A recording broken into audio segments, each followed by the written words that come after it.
বাংলার গ্রাম মানেই সবুজ ধানের ক্ষেত, কাঁচা রাস্তা, বাঁশঝাড় আর নদীর তীরে কচুরিপানায় ভরা দৃশ্য।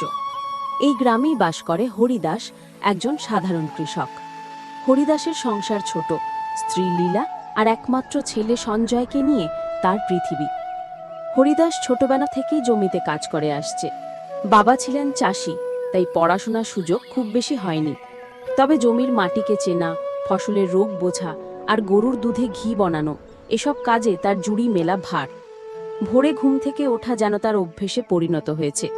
সূর্য ওঠার আগে তিনি লাঙল কাঁধে মাঠে চলে যান। গরু দুটোকে জোতা লাগিয়ে জমি চষতে শুরু করেন। মাঠে কাজ করার সময় তিনি কখনো গান গেয়ে ওঠেন।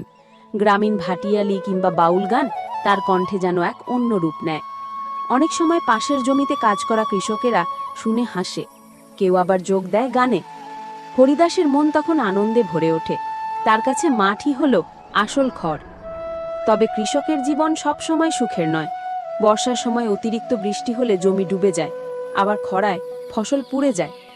গত বছর যেমনটা হয়েছিল, বন্যায় ধান নষ্ট হয়ে গিয়েছিল প্রায় সব। হরিদাসকে তখন ধার করতে হয়েছিল মহাজনের কাছ থেকে।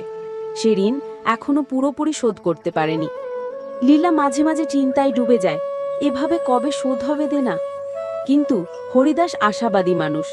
সে বলে, চিন্তা করিস না লীলা, মাটি যদি ফসল দেয় তবে সব কষ্ট কেটে যাবে।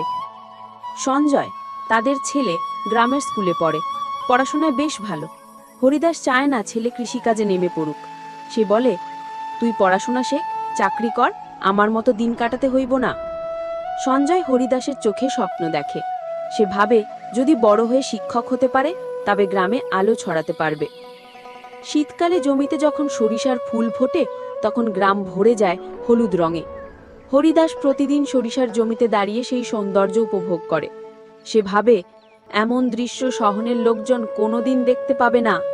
আবার গ্রীষ্মকালে আমের বাগান, কাঁঠালের মেলা, সবকিছু যেন তার জীবনের অঙ্গ। একদিন হাটে ধান বিক্রি করতে গিয়ে শহরের এক ব্যবসায়ীর সঙ্গে দেখা হয় তার। ব্যবসায়ী বলে, তুমি চাইলে আমাদের কোম্পানির সঙ্গে চুক্তি করতে পারো, ভালো দাম পাবে।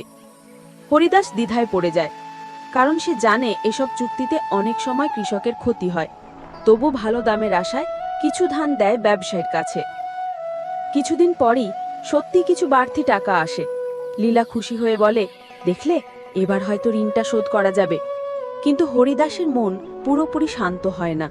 সে ভাবে, ব্যবসায়ী কি সত্যি আমাদের মঙ্গল চায়, নাকি আমাদের কষ্টের ঘামকে নিজের লাভে পরিণত করছে? কৃষকের জীবন আসলেই দ্বন্দ্বের। একদিকে প্রাকৃতিক দুর্যোগ, অন্যদিকে বাজার দরের অনিশ্চয়তা। তবুও হরিদাস হাল ছাড়ে না, কারণ তার বিশ্বাস, কৃষক না থাকলে মানুষের আহারও থাকবে না। সে গর্ব করে বলে, আমরা না থাকলে শহরের লোক ভাত খাবে কিভাবে? একদিন সন্ধ্যায় মাঠ থেকে ফেরার পথে সে দেখে আকাশে অগণিত তারা জ্বলছে। গরুগুলো ধীরে ধীরে হাঁটছে, কাঁধে লাঙল। তার মনে হয় এই তারাই যেন তার পরিশ্রমের সাক্ষী। লীলা দরজায় দাঁড়িয়ে অপেক্ষা করছে, সঞ্জয় বই নিয়ে পড়ছে। হরিদাসের মনে এক অদ্ভুত তৃপ্তি জাগে। কষ্ট, অভাব, অনিশ্চয়তা সবকিছু সত্ত্বেও কৃষকের জীবনে আছে গভীর আনন্দ, আছে মাটির গন্ধে মিশে থাকা শান্তি। হরিদাস জানে, তার জীবন হয়তো বড়লোকি সুখে ভরপুর নয়, কিন্তু তার হাতে ফলানো শস্যই পুরো দেশের প্রাণ।